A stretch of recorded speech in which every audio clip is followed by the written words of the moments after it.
It's 60 minutes of comprehensive news updates in Ghana and across the world. You're welcome to News Tonight. My name is Mohammed. Coming up in this edition, group calls for the setting up of a commission of inquiry to look into renewed hostilities in Boko. Tonight, we find out, will a televised commission of inquiry hearing help resolve the conflict permanently? Also ahead, the National Media Commission has taken on media houses for broadcasting unethical content. On your election hub tonight, Bawumia appeals to supporters in Sunafo South not to engage in skirt and blouse voting in the December polls as he begins his campaign of the Ahafo region. You win presidential election, but parliamentary no, ohona ding mai. Enti afiwe die, me pese munjai skirt and blouse no. Well, Mahama is also on a campaign trail, but later in business, the Ghana Trade Fair Company says it is focused on connecting Ghanaian businesses to the global market.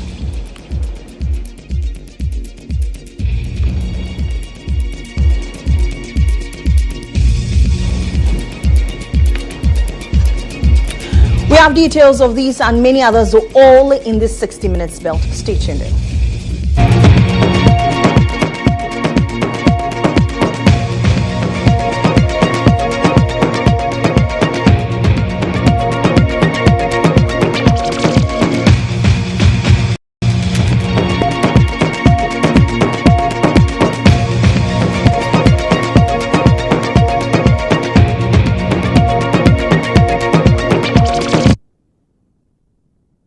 You're welcome once again. My name is Mohammed. We begin the bulletin with the biggest story of the night.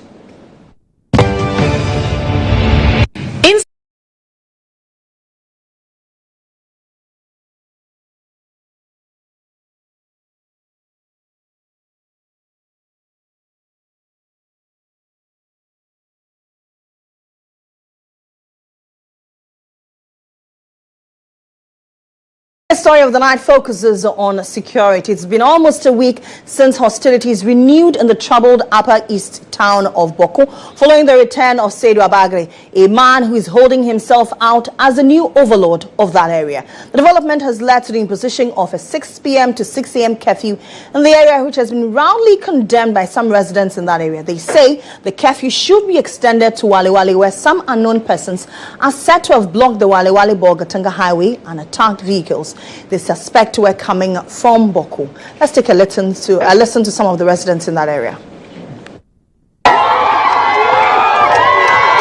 Abagre is here with the help of the government, and the killing Boko is very bad, and the killing Wale Wale is very bad. As far as they are imposing curfew in Boko, there should be curfew in Wale Wale. Bawumia and his government, give us a break. Give us a break. We don't know what's happening in Boko again. We don't need curfew in Boko, because what happened in Boko here is the same thing that's happened in Wale Wale. So Boko here too, we will not obey curfew today, tomorrow, till the truth come out. We want justice, not the curfew. We are ready to die. We will not respect any security man in Boko here. We will not respect any security. As we are here, we are with them. They fire us. Yes, to say la. They did not come Bakari. Kagot be say. Yama even knock them curfew levels wal. Knock them laps about Bawumia san, Kakabako. Curfew Koyang song Bako, then Nayang song Bok Bane Kaka curfew song Bako. About Bawumia Toto can is curfew la. Nos Obiban ko tuta ye curfew la. The Boado Babi knock Bala Bokala. But quality face to face. Kat 2 days Katamantana Bezisia. You can't see New York. Modos for a minute and do the Lamana Yibaka and sign Zotin, power, and do Zota. Taraga Monaca, Nakamboy and little lens like a pop or a can drink. Some of the cutting engine requires a lar, Kaguyung Yali cutting young Gusa. No, and Benedict and no requirement. I really died in the Gusa. Winter. But some matter Wahala wanna say no church or talk and Ampala at Zingalada. Upana young was a little ayilla. Eti ni murakade. Ya misde bizde. Ba mo bomara, ba mo tuma mingo mo tuma la baraka de manka bisa de kaminade. Ati hizo eti ni murakade.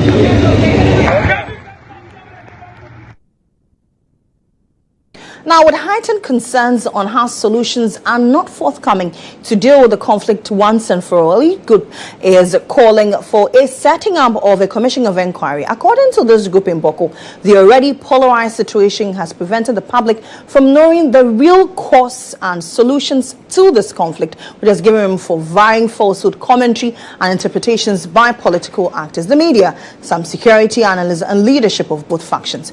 The group is also recommending that the work of a commission of inquiry should be televised live so that the public can't follow. Majid Bagura is a spokesperson of the group and he joins us for a conversation. Majid, good evening to you. Thank you for joining me here on News Tonight.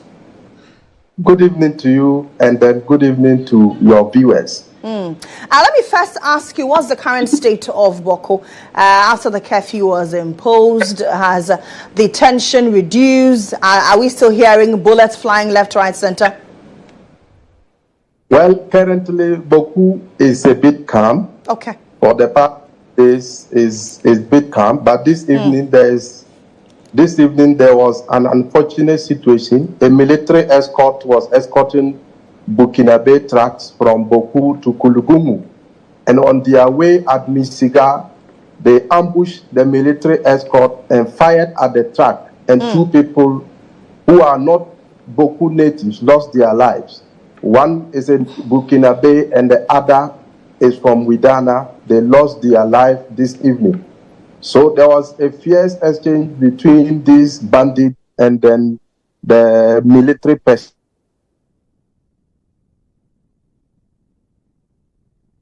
Are you there?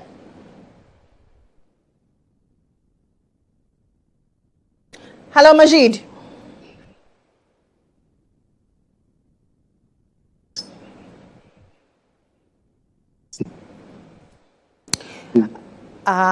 We seem a military van was escorting another military van into Burkina Faso. He says that one of the persons who unfortunately died was from Widana and the other from Burkina Faso. But let me try once more. I hope this time around we have a smooth connection. Majid, are you there? Yes, I'm here. Okay, great. I lost you there momentarily. You were telling me about the two persons who died in that unfortunate incident this evening. Yes, I said one is from Widana and the other is a Burkinabe. And the trucks too is not even, the owners are Burkinabe. One truck is a Burkinabe owner and the other truck is a Ghanaian truck. So now you can see how the conflict is extended to Burkina Faso. How would the Burkina Faso take these issues up? So we don't know. So these are the main issues that is currently happening. There's lack of fear. Is out in Boko. But let me understand, you were telling me that a military escort was escorting trucks. Were these trucks loaded with foodstuffs? What were these trucks loaded with? They were loaded with oranges and yam. Okay, food items. Okay, vegetables. Oranges and yam, Burkina Faso. Or fruits, I must say. Yes. So food items. Food items to Burkina Faso. Okay. And where was this truck coming from? The trucks loaded from.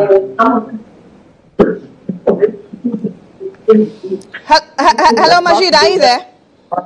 Yes, I'm here. The truck loaded from Masi and was going to Burkina.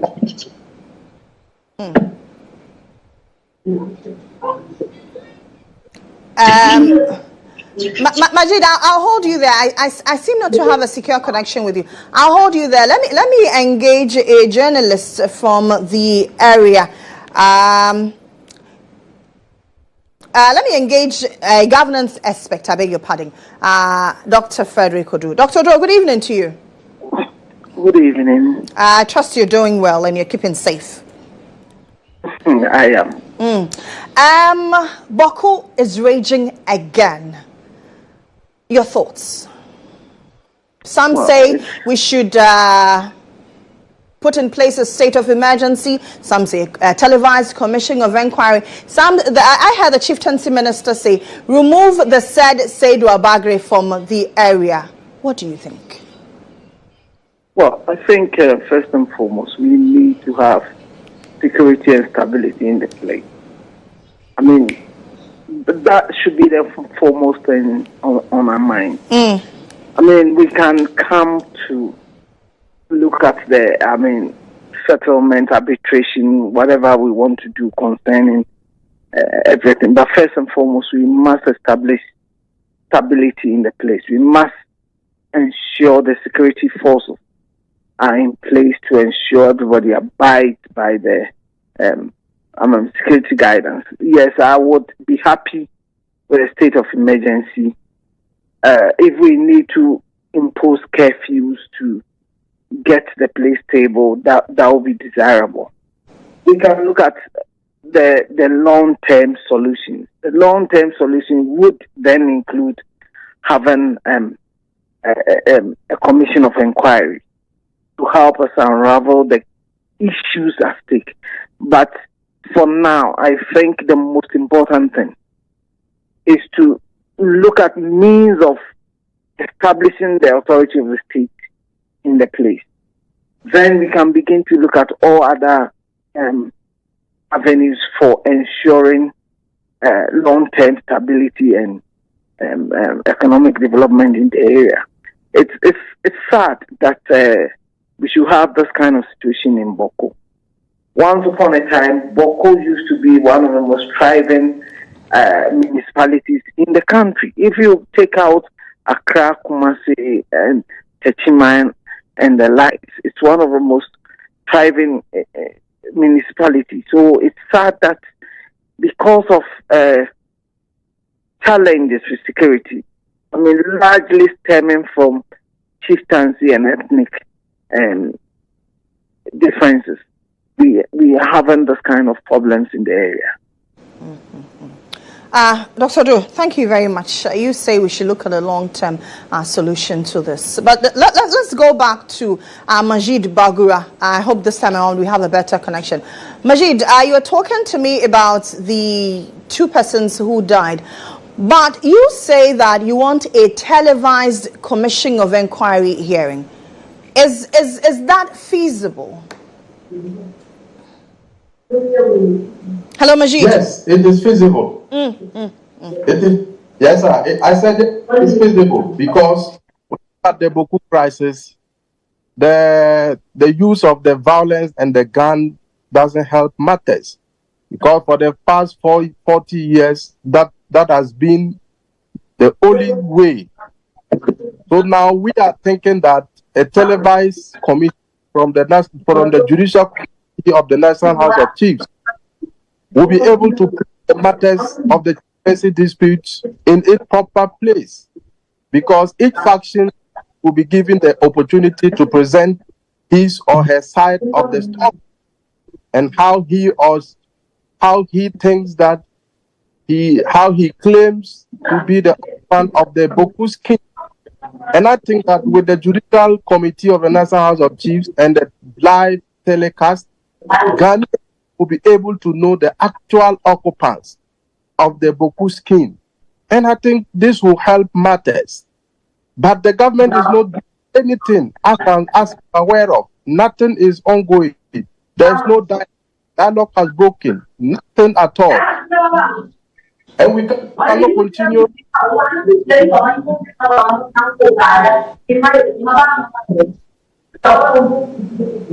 Hello? Yes, Majid, I can hear you. We are calling for a televised commission of inquiry so that each faction will come and present his side of the story, and then Ghanaians will be the best judge. So we think that this is the way to go. Aside that, going into a secret room, arguing with one another, and Ghanaians not getting to know the actual intricacies concerning the Boku crisis, I think is wrong. Majid, earlier this week, I heard the chieftaincy minister says efforts are in place to remove this rival chief, Seydou Abagri. You live in Boku. Do you think the removal of Seydou Abagri will reduce the tension there? It will not reduce the tension. It will rather worsen the situation. It will create a chaotic scene. Not even in Boku, even in Northeast will be part of it. Because on what basis is the National Security Minister asking for the removal of the rival chief? More so, this is not the first time Boku has had a rival chief. In 1958, there was a rival chief. 1980, there was a rival chief. And in those situations, how did they handle the situation? Did they use force? No.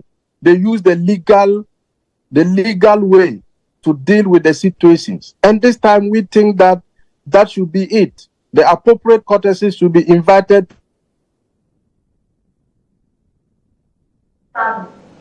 Man is here. Yeah.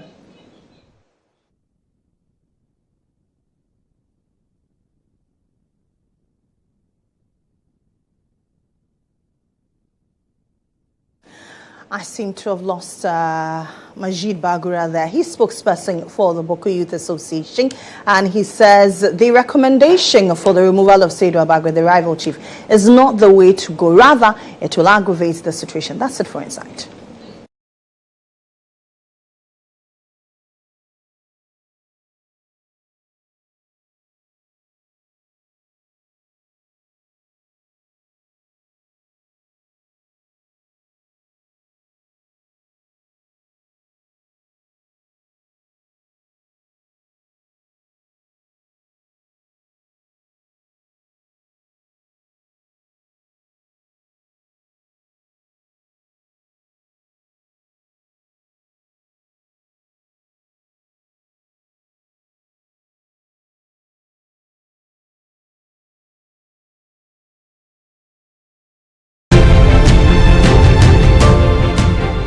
GHOne OV van has been one of the best vans I've used personally in this country.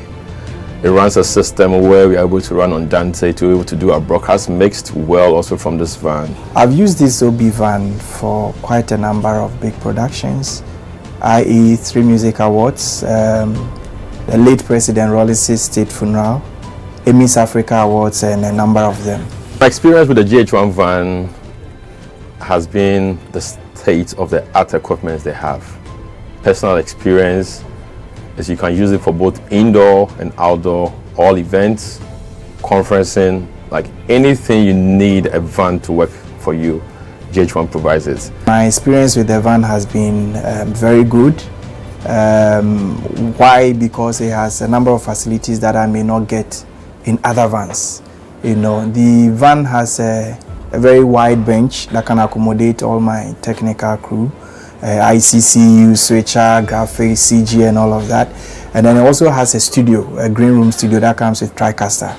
So if you want somebody to do commentary on a live event, you can put that presenter who's in that studio as well and get that running. To give an experience to our audience, we're also watching on TVs and online.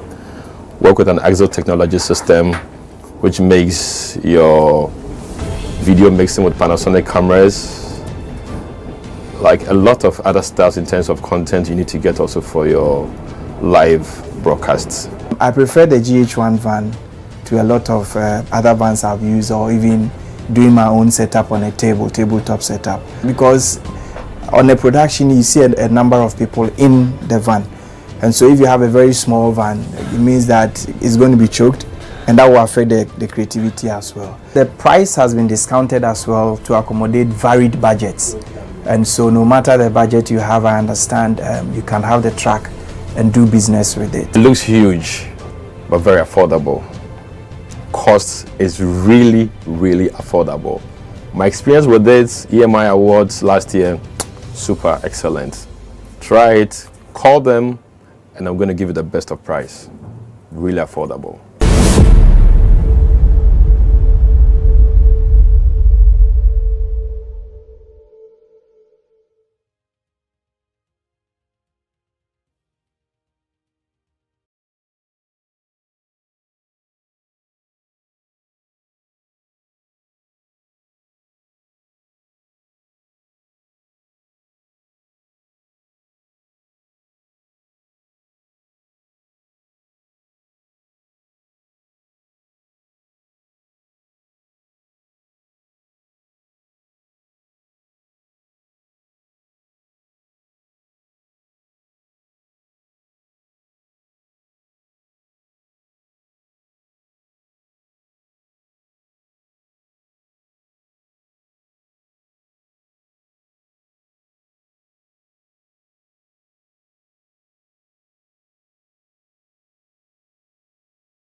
Welcome back. This is News Tonight. Let's bring you some election-related stories. And you know that with 37 days to the polls, this is obviously your election hub.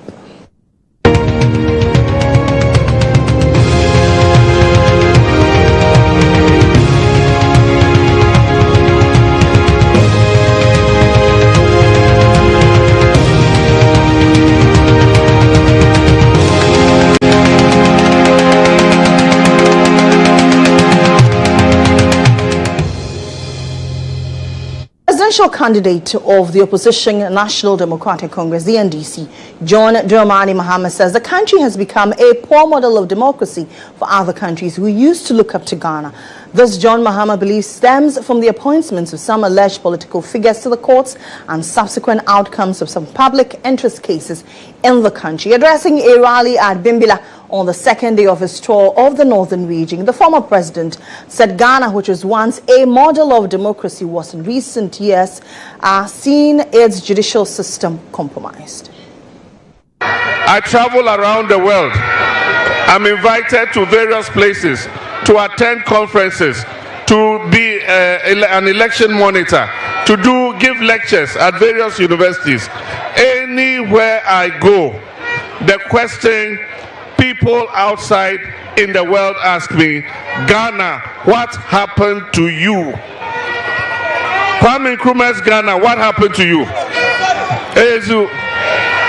Everybody looked up to Ghana as the model of democracy.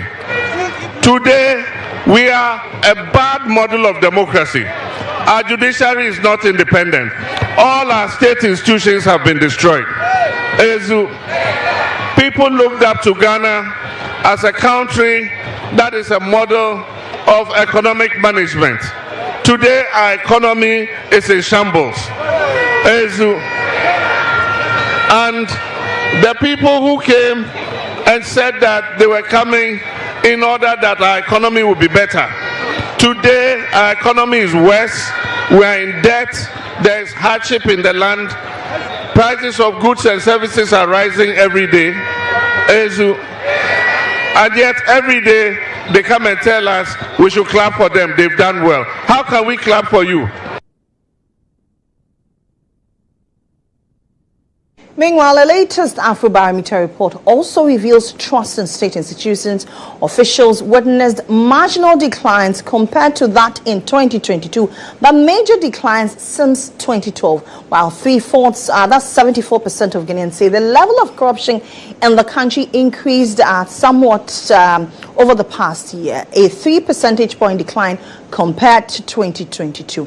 Among key public officials, the police, the presidency, tax officials, MPs, judges and magistrates are most widely perceived as corrupt. So then we ask, what do you make of the independence of the judiciary? Do you have confidence in our courts? Let's hear you. Ghana was once seen as a model of democracy, but in recent years, many stakeholders say the judiciary has been compromised.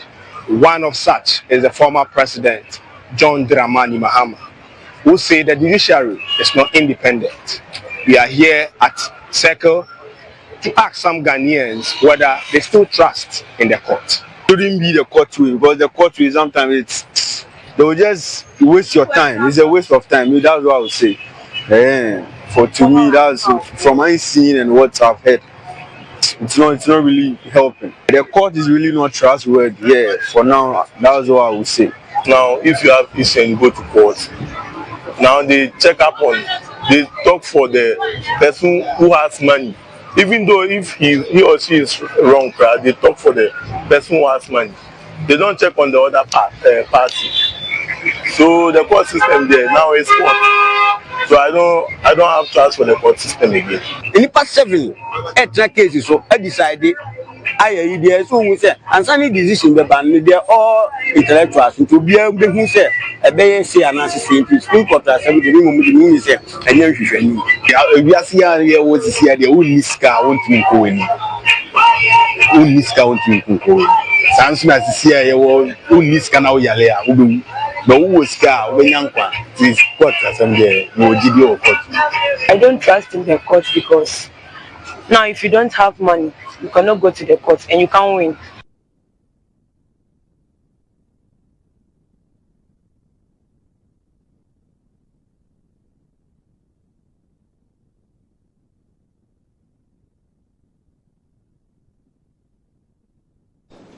Let's go over the phone and speak to a private legal practitioner, Nana Kwesi Boyite. Nana, good evening to you. Good evening. How are you doing? It's been a while. I'm very well, yes. How are you doing? I'm doing awesome myself. Yes, the legal vacation is recovered.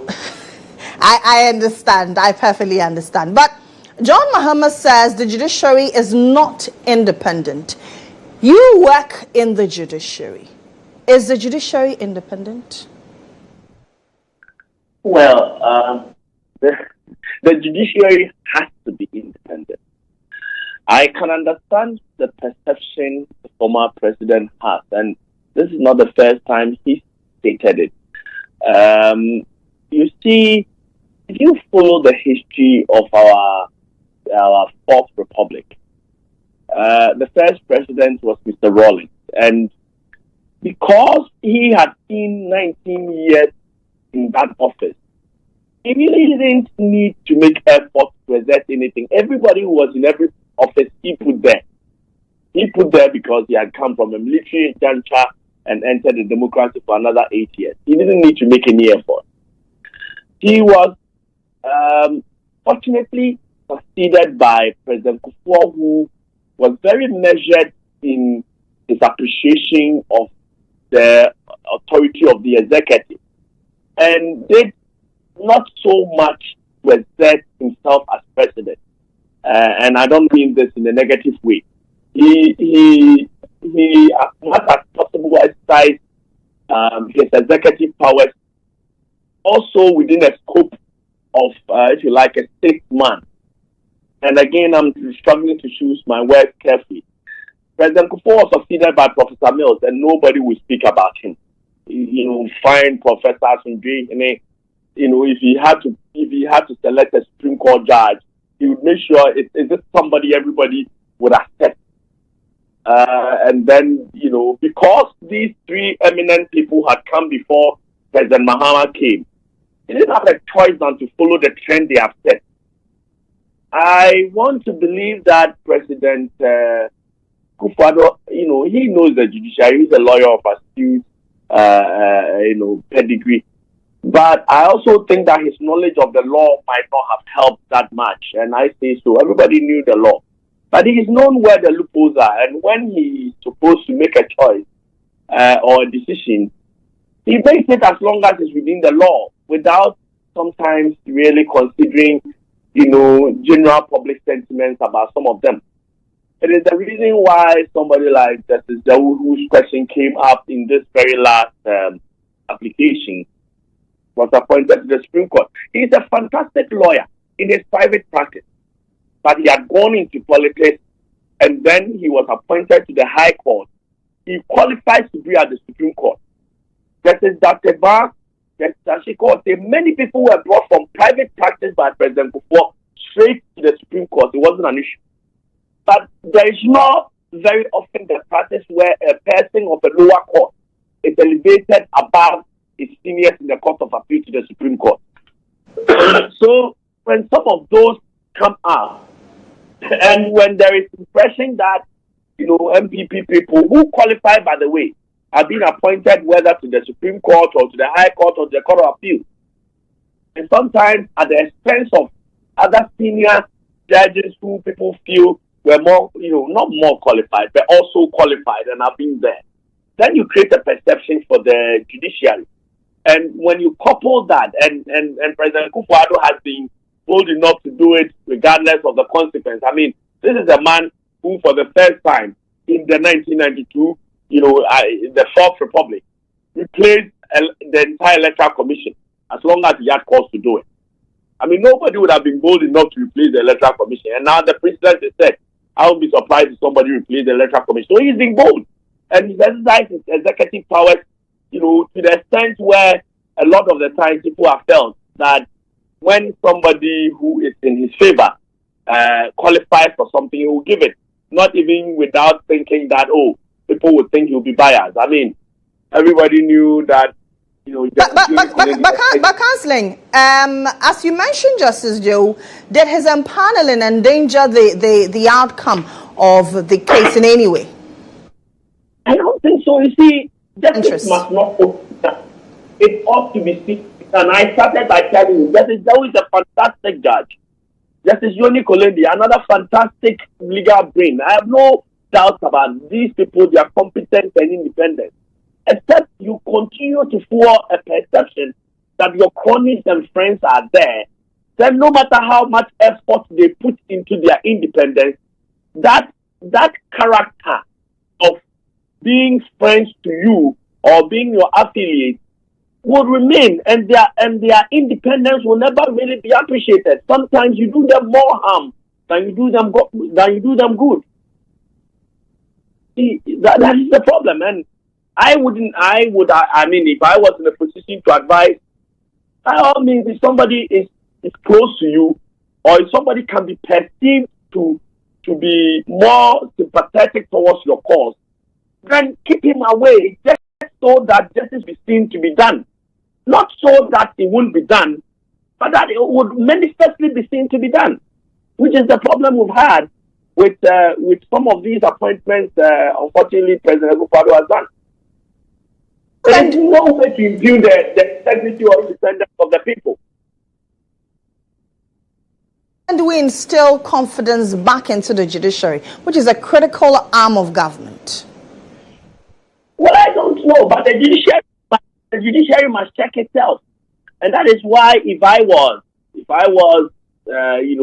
ever the Chief Justice, and again, with due respect to, her Ladyship Justice Tokunu, she has her discretion, but I would as much as possible avoid, putting so many of people who are seen as being affiliated to one political party on a case that will affect the outcome, which has an outcome that will affect the fortunes in any way, whether in parliament as majority or minority, or in any way, the political party. I think that the judiciary must check itself, and if we don't, over time, do things that would instill confidence back in the judiciary, then of course there will be the persistent perception that the judiciary is for a certain group of people or a certain political party, and this is dangerous. I mean, I imagine that if, for instance, there is dispute about the 2024 election, and that dispute and Okay, Counsel. Thank you very much, Counsel, for your insights to this issue. That's Nana Kwesi Boite. He's a private legal practitioner. Let's still stay on election-related stories. NPP flag bearer Dr. Mahamudu Bawumia has commenced his campaign tour of the Ahafo region with a call on voters in that area to avoid voting skirt and blouse in the December polls. The two-day campaign will see the flag bearer engage with traditional rulers, the clergy, traders, as well as party faithful in that region. There's more in the following report. The MPP flag bearer, who just rounded off his tour of some markets in the Greater Accra region, arrived in Esinafo South constituency on Thursday morning, where traders vowed to give him their votes. School free one crime. When ya say crack guess, or when free, you hear in the troubles in the trunk. Me papa be ye koko wanwe. Bawumia buy only a Akufo-Addo buy. O ma betu koko. Amenne, yansu ye mebunu papa de owu jamen. Ye kele tete mi re bomasene. Me de bi ton me niema. Enti Bawumia de ye to ama. Na nyame adum na me na manya fi education me be ko bia. Ye me ntua hwia. Na me se me be obebade ahen. Enti me ba me hu ni sesi ana friend Bawumia. Dem ka say yan tron so enwa pa mo ye de. Dem say afio de Bawumia. Oni na Frank is boku de. O ba we na fi ya bai. Me de MPP dia e kumi awura me. Na ha hifa. No be kwa. Adisipo ku ono ana kwa. Oni mi raba Bawumia. Omo ana kwa. On my bibia free. Ya dwan wanu so dwayai. Baby bia wa ha. Bawumia so ka hu bi. Wanu so tane to. He later engaged with traditional rulers, the clergy, and identifiable groups, where he emphasized his commitment to ensuring that the activities of the LGBTQI+ community is not permitted in the country. Mema timi ware mema ne matimi ware masem. Saadi yenu de ambassador and the Bawumia president. Yempiniso Bamu yada yampini sunne yampini suchina. Any Bible mo, any Quran mo, any tradition mo, any culture mo, any values mo. And the original painting, no matter the cost, we will not compromise on this matter. Yes, with this sort of practice. Also speaking at the engagement, the acting president of the Accra Traditional Council, Nanada Akufo, while praying for his victory, commended him for the bold initiatives he is proposing. Adwenkasia omuwa esondaye papa ya sondaye ade university aba amaya kodie ha na aseda PSA kesiye pa ema wonpa na yebesre se na daroma wo bai yenim se akonya ne de wa hwe dom ye gina sesi akra yesi ya to aba na wie kra. Later, at a community connect with supporters of the party, Dr. Bawumia accused his opponents in the NDC of running away from debating him. He urged the supporters not to engage in skirt and blouse voting on December 7th. Ujiwe hundi se waye jumasi ye Brian ye debate one-on-one mano a mano omba we Johnny osuro we Johnny to say mkukon kiti we Johnny ebia ye toaba ye wini presidential election but parliamentary no ohona eye din mai enti afi we die me pese munjai skirt and blouse no.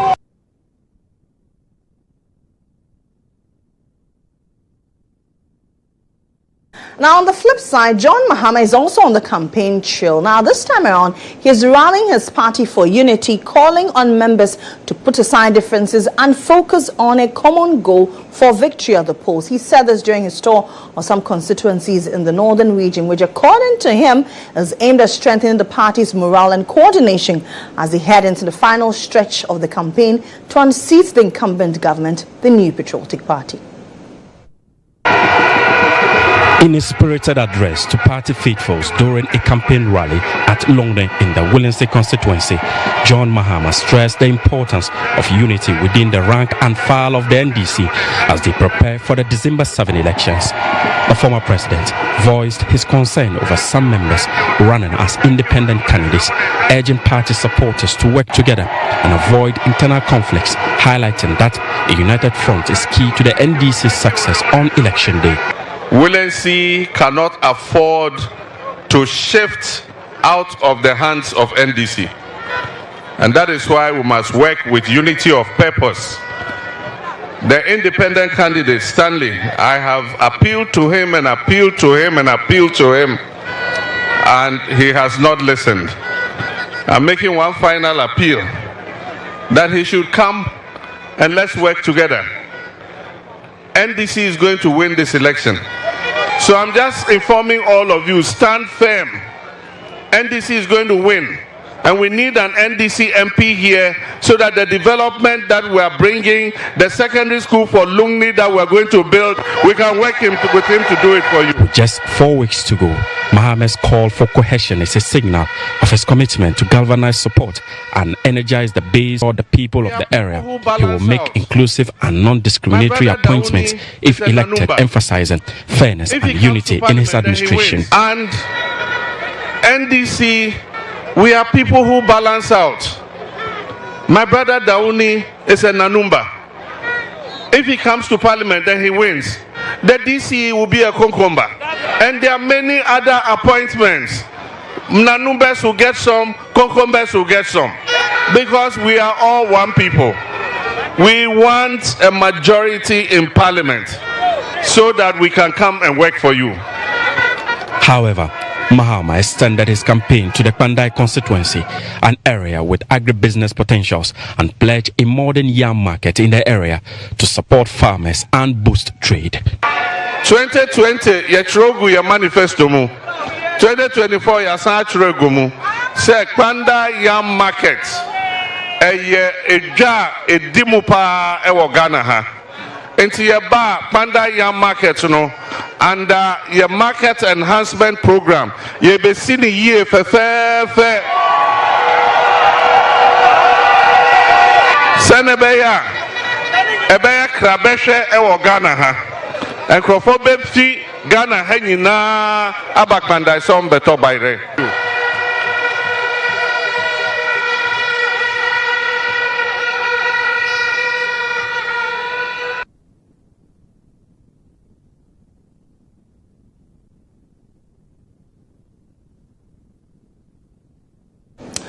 That's it for Election Hub.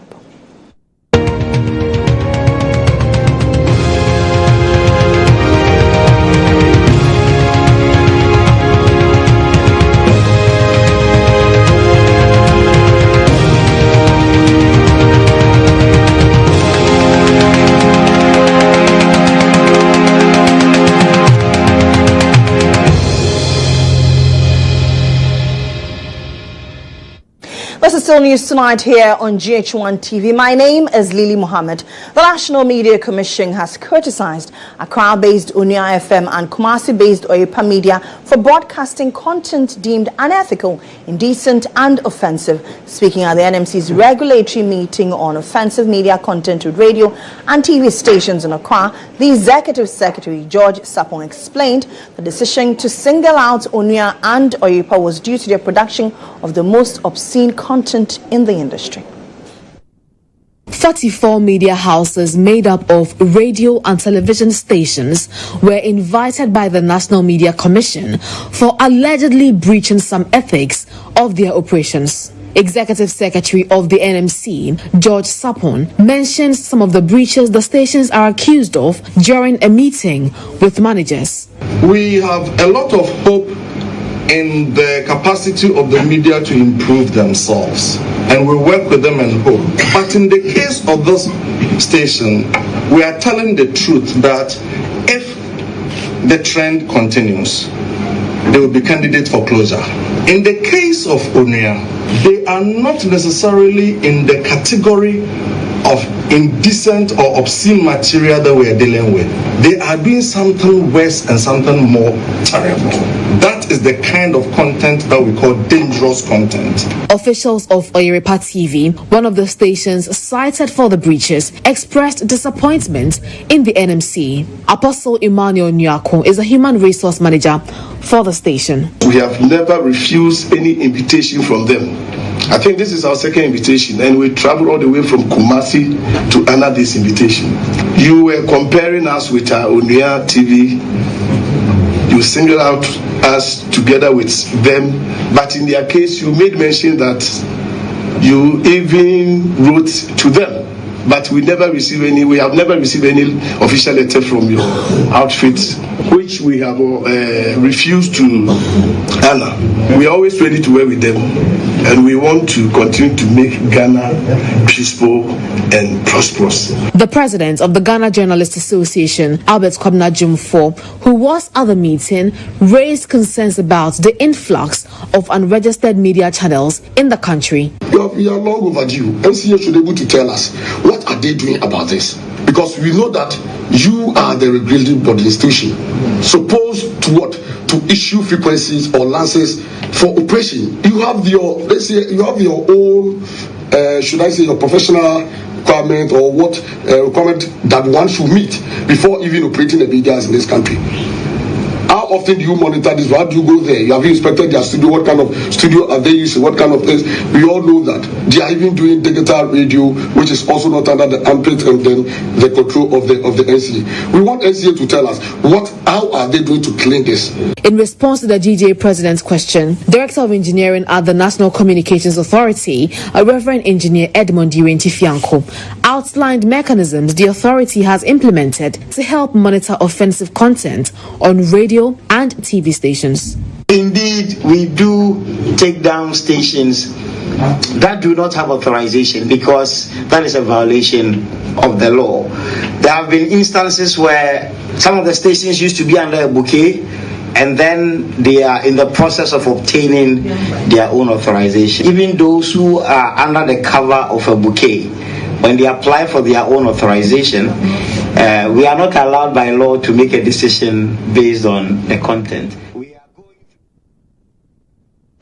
Let's now bring you the latest in business. Issues to the policy.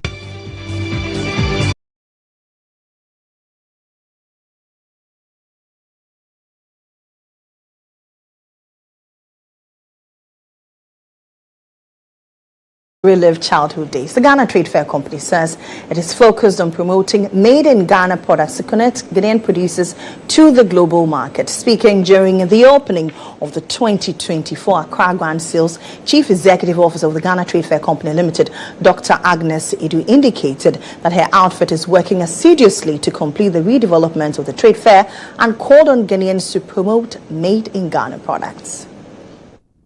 To make locally manufactured goods competitive in the country and beyond, the Ghana Trade Fair Company organizes trade fairs across the country annually. Speaking at the opening of the Accra Grand Sales 2024, Chief Executive of the Ghana Trade Fair Company, Dr. Agnes Edu, called on citizens and non-citizens to purchase made-in-Ghana goods to help boost the local economy. Before we made in Ghana goods, we call other regions, we call Master Tamale and other regions. One is before Abuja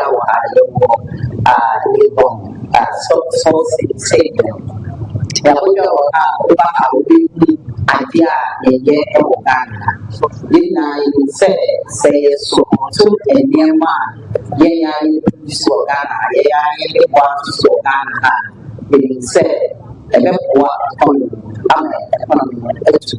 Head of marketing at the Ghana Standards Authority, who was at the opening, intimated that her outfits will continue to put in place the necessary measures to ensure customer service and product quality is not compromised. All the trade shows in Accra will show up to educate the repeaters about standards and the need for them to know that we have standards available in Ghana. And now our consumers are very informed. It is important that we pay attention to quality. That is why we are here to interact and explain our operations to exhibitors, producers, manufacturers, and the general public. It is important that everyone comes here to know all that we are doing here to ensure that we produce quality products in Ghana and beyond. So we are happy to be part of the program, and we expect to see everyone here to help the. Some exhibitors at the 2024 Grand Sales also called on government to reduce import duties of some raw materials used for production. We need the government to, we being the small scale, we need the government to come and, hold us, and give us that extreme, that kind of exposure that we can probably be out there, make it us known to other people and all that, and even outside of Ghana, per se, yes. The duties are outrageous, and today you will budget an amount to pay, but the next time the budget, you go to the port to try and clear it. The prices have escalated, and the more we keep increasing prices, this affects the business badly. I'm looking forward to this year's edition of Grand Sales to relive my childhood days. That's it for business.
Well, welcome on to Sports, where Taufik Abdul Sheinu, a member of the GFA's Com department, has revealed that the GFA or Ghana is poised to implement the VAR system. Now, commenting on a two-day engagement between FIFA and the GFA on implementation of VAR in Ghana, Taufik Sheinu said the meeting underscores the commitment of the Federation to enhancing the quality of football in a country through modern officiating technology known as VAR.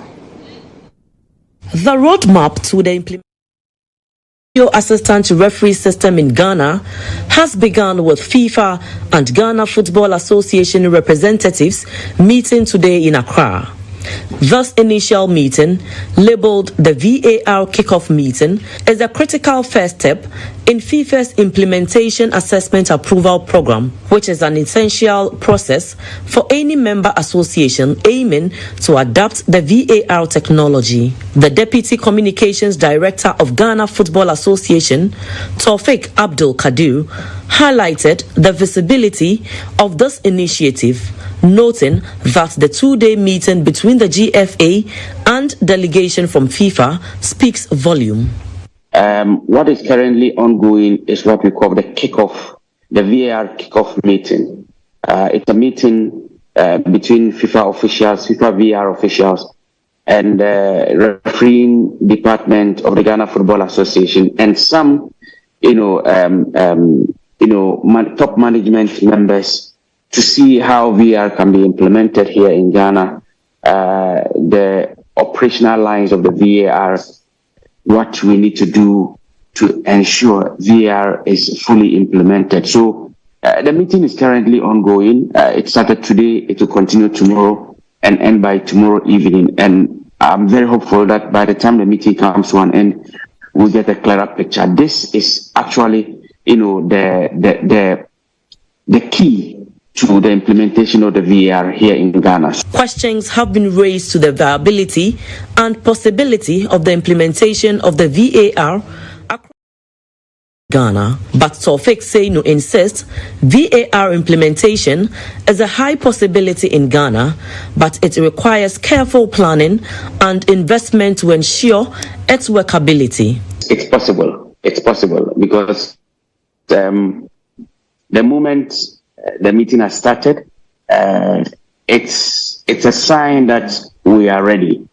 There's a saying that the journey of 1,000 miles begins with a step. Life is a process and not a product. So as the process continues, a lot of things change in our lives. And the same thing applies to football. Whilst the game is growing, a lot of these things are coming up. VR, when it started,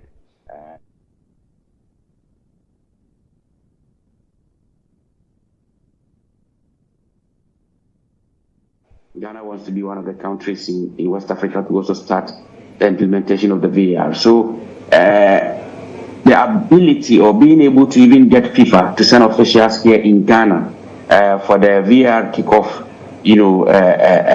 meeting is in itself a sign that we are ready for the implementation of the VAR. Taufik Sheinu re-emphasized the need for Ghanaians to wait until after ongoing now in Accra to determine the roadmap for the implementation of VAR in Ghana. Some people had even earlier proposed that we do it in segments. We pilot our own version of the VR. But it is something that FIFA and CAF will never agree. So if VR is going to be done in Ghana, it's going to be done across board. If it is in the Ghana Premier League, it means that every league center is going to have that, and that is the standard of the VR per FIFA regulations. So for now, I would say that let's just hold our horses. Let's allow them to finish the VR kickoff meeting, and after tomorrow, the picture will be clearer. And that's it for sports. Back to Lily for the rest of the news. Thank you very much, Benghazi. Let's bring you GHOne. Has launched the first solely Ghanaian music streaming app to support musicians in the country and some money. The app, known as the Ghana Music Experience or GMX, will be a platform to stream Ghanaian music of all genres and generations. I think why we need a Ghana music streaming app is also for local empowerment of our industry, empowerment of our industry. In this world, if you look at the world of the digital revolution, you are either a developer of apps or a user of apps. That is the dichotomy. You're either developing or you're using. The developers are those who make money, right? The users use it and they pay, but the real money is made by the developers. So it is very important to have local ownership and empowerment in some of these apps, because otherwise you will have to use Spotify and other foreign apps that you don't make much money out of because you are not the developer of those apps. So the Ghana Music Experience, GMX, ladies and gentlemen, is more than just a music. We hope all musicians take advantage of this particular platform. That's it for News Tonight. My name is Lily Mohammed. For more news updates, kindly log on to starfm.com.gh. Have a good evening.